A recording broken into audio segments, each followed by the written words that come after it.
बुद्ध ध्यान अवस्था में बैठे थे। पूर्ण के पहुंचने पर उन्होंने आंखें थोड़ी सी खोलीं और पूर्ण से आने का कारण पूछा तो उसने कहा, मैं धर्म प्रचार के लिए जाना चाहता हूँ, आपकी आज्ञा चाहिए। बुद्ध मुस्कुराए और कहा, पूर्ण, धर्म की राह बहुत मुश्किल है। तुम लोगों को अच्छी बातें बताने जाओगे और लोग तुम पर नाराज होंगे, हो सकता है कि अपशब्द भी कहें। इस पर पूर्ण ने कहा, कोई बात नहीं, मैं यह सोचकर उनकी बातों पर ध्यान नहीं दूंगा कि उन्होंने अपशब्द ही कहे, पिटाई तो नहीं की। बुद्ध बोले, हो सकता है कि कुछ लोग हाथ उठा दें। पूर्ण ने कहा, तब मैं यह सोचकर उन्हें क्षमा कर दूंगा कि उन्होंने मुझ पर शस्त्रों से प्रहार तो नहीं किया। बुद्ध फिर बोले, हे पूर्ण, हो सकता है कि कुछ लोग तुम पर शस्त्रों का भी उपयोग करें। पूर्ण ने उत्तर दिया, तब मैं यह सोचकर उनके प्रति कोई प्रतिकार की भावना नहीं रखूंगा कि उन्होंने मुझे मारा, पर जान से तो नहीं मार डाला, मुझे जीवित छोड़ दिया। बुद्ध ने फिर कहा, और यदि तुम्हारे प्राण ही ले लिए तब? पूर्ण ने तत्क्षण सिर झुकाकर कहा, तब मैं उनका आभारी रहूंगा कि उन्होंने धर्म के मार्ग पर मेरे प्राणों का उत्सर्ग करने में मेरी सहायता की। मैं उनके प्रति कृतज्ञ रहूंगा। तब बुद्ध ने आंखें खोलीं और आशीर्वाद देकर अनुमति दी तथा पूर्ण से कहा, अब तुम धर्म प्रचार करने के पात्र हो। जो किसी में भी कोई दोष न देखे वही सच्चा है। अच्छाई के मार्ग पर चलना बहुत मुश्किल काम है। जो इस राह पर चलता है उसके मार्ग में अनेक बाधाएं आती हैं, लेकिन जो व्यक्ति किसी में भी दोष न देखे वही बाधाओं को सहजता से पार कर अपने लक्ष्य को पूरा कर पाता है। तथागत यह भी कहते थे कि सबसे पहले व्यक्ति को खुद की पहचान करनी चाहिए। दूसरों की बजाय व्यक्ति खुद के बारे में ज्यादा जानता है। उनका मत था कि बुराई से घृणा करो, बुरे व्यक्ति से नहीं। एक बार की बात है, किसी गांव के पास बहती नदी के किनारे बुद्ध बैठे थे।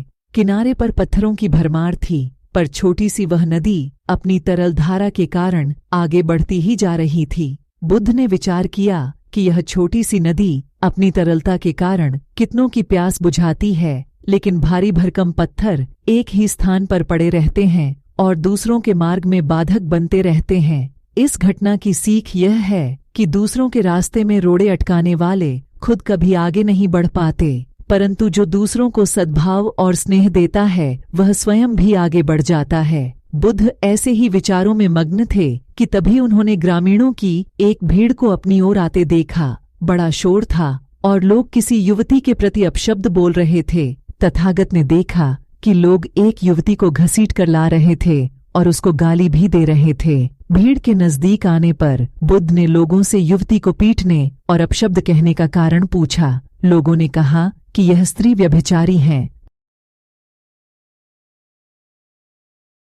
और हमारे समाज का नियम है कि यदि व्यभिचारी स्त्री पकड़ी जाए तो उसे पत्थरों से कुचलकर मार डालना चाहिए। तथागत ने युवती की ओर देखा और कहा, जो तुम चाहते हो वही करो, पर मेरी एक शर्त है कि पत्थर मारने का अधिकारी वही है जिसने कभी व्यभिचार न किया हो और न ही उसके मन में ऐसे विचार कभी आए हों। इतना कहकर तथागत शांत हो गए। चारों ओर मौन था।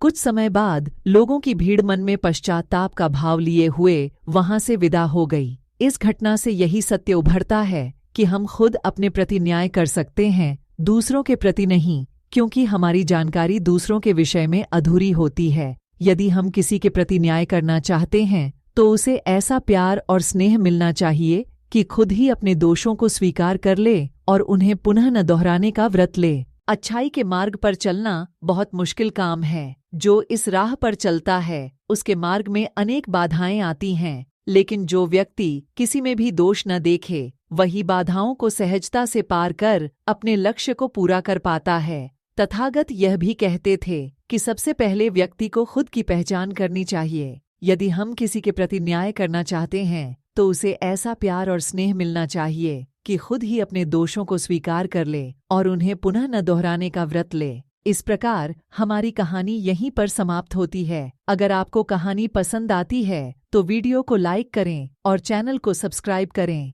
ताकि आप ऐसी ही नई कहानी देख सकें और मुझे कमेंट करके बताएं कि इस कहानी से आप क्या सीखें। मिलते हैं अगले वीडियो में एक नई कहानी के साथ। तब तक के लिए खुश रहें, स्वस्थ रहें और मोटिवेटेड रहें। Thank you.